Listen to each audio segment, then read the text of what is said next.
Welcome back into the Sports Source. And I mean that literally. I hear that WATE has cut, or ABC has cut back to our local programming. So those of you watching on Channel 6, thanks for sticking around.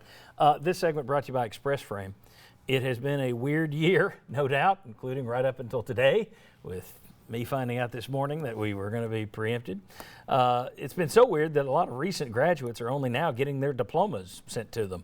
If you want to show that thing off in beautiful fashion, take it to Express Frame on Peters Road. I've been telling you about these guys for years. They were Fast Frame, now they're Express Frame, just changed the name, same great people.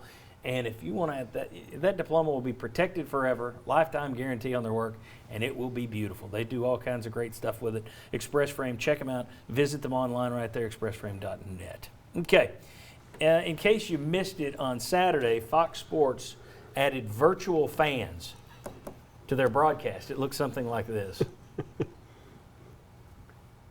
See, and here they pop up, and then they got them doing the wave, and look, they're putting them in right there.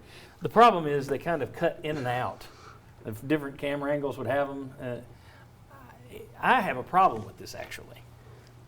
Are we so weak-minded now that we can't even look at an empty seat? We have to have it doctored for us. But anyway, virtual fans. We've heard the fake crowd noise that have been added into the sports that have come back. Some people like that. I'm not a fan of it. I don't hate it, but I'm not a fan of it. But when you talk about college football this fall, are you going to do the fake fan thing? Are you going to do cutouts? Are you going to do the noise? Also, how many cameras are you going to have? These are big productions. All right, are they going to be going out town to town with the same number of cameras, same number of cable pullers, same graphics guys? Announcers are already at most of these games. They're broadcasting from a central location. They're not on site. Right. What happens with college football? Is that the way they do it? My question for you guys, everybody wants college football back. You know, and if you can't get into the stadium, or most people can't get into the stadium, everybody's going to be watching. Does the television coverage impact people and drive some away? Because you're already seeing, go to social media, which is just nothing but moaning and weeping over everything, and they're moaning and weeping over the virtual fans, over there isn't enough noise, there's too much noise.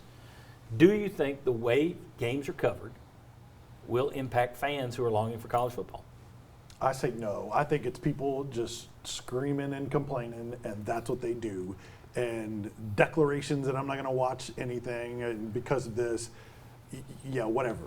You're going to watch it, and a lot of other people are going to watch it, and if one or two of you don't, they'll be fine. Major League Baseball had 4 million in the season opener watch it, the highest rated baseball game in a long time. And maybe you disagreed with whatever you saw there, but that Yankees-Nationals game was watched by a lot. And I think having college football back, if you love college football back, that's what you're going to watch, even if you don't agree with everything there. So none of us are going to agree to everything that they do in the production.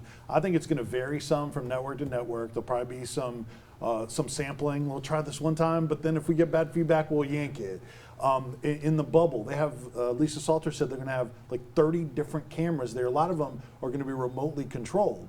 So, yeah, you're going to have even more enhanced production, and they're going to have the bells and the whistles. That's for a basketball game. Right, that's for basketball. We'll see about a college football game where they bring a truckload of cameras to begin with. Right. Yeah.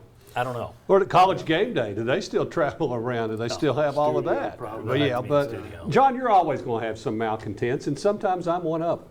You know?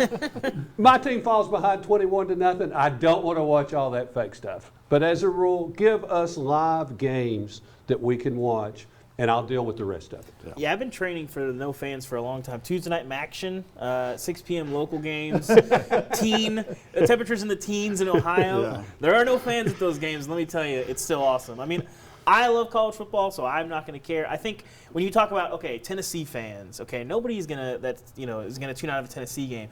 But if it's a Wednesday night and there's a Sun Belt game on, or you're an SEC fan and there's a Big Ten game on that maybe you would watch sometimes, but not really, then I think maybe you'll see some folks tune out. But the games that people care about, even if they're like a casual Tennessee fan, I don't think this is going to matter. Yeah. I think that football, and this is kind of counterintuitive, you would think that's the biggest crowds, the most noise. I can deal with an empty football stadium easier than I can, and I'm fine, just play empty, but don't add in the stuff. I'm not for the virtual reality crap. Right. But you could argue basketball and baseball, kind of a smaller deal, might need it more, especially basketball, where you're just going to hear people cussing and shoes squeaking. Whereas football, for some reason, to me, I need less of it there. I don't need any of it, but I would need less of it in football. Just give me football, put on 2 cameras, and I'll watch it Yeah. at this point. I'm good with it, whatever you do. I think it's tough because baseball. Every time somebody hits a ball, you're reminded there's no one there, and even when you're watching like the batter, you can see the people out there. You're constantly living in this world where it's like hard to not think about the fact that no one's there. Football and then basketball, of course, where they have the court all done up, where it's just you're sort of playing in this weird like ether zone or something. Like it's a little bit less noticeable. But I think baseball is tough because you every time somebody hits a ball, you're every reminded. foul ball. Yeah, it's unless like, you've got Fox putting the the Madden crowd. yeah, in so there. it's like I think baseball is kind of a weird situation.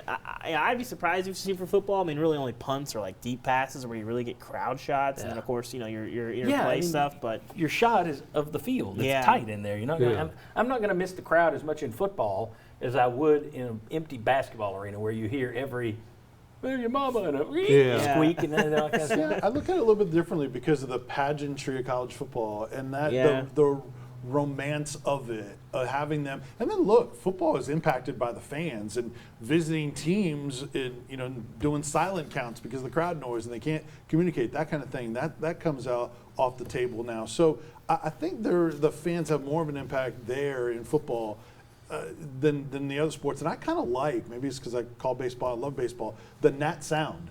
I'm not a Yankees fan, but the sound of Giancarlo Stanton hitting the bat on ball and going 483 feet, I mean, that was pretty awesome. So, Well, Matt Scherzer didn't think so. yeah.